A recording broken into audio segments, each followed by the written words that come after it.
Қазақстанда одан ары қарай өмір сүруге ешқандай мағына қалған жоқ менің өмірімде.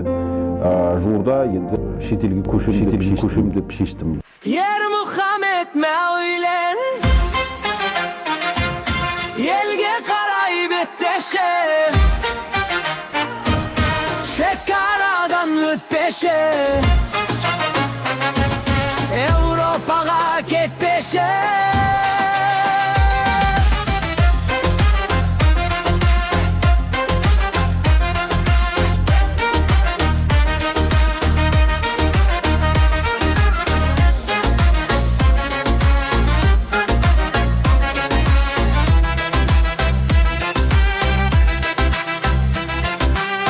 Ayттың шындықты, футболдағы сымдықты, көрерменге сен мықты, жүрекке жол тапты. Muhammed Mevlen, елге қарай беттеші, шекарадан өтпеші, Европаға кетпеші, Европадан өтпеші, Европаға кетпеші, Европаға кетпеші.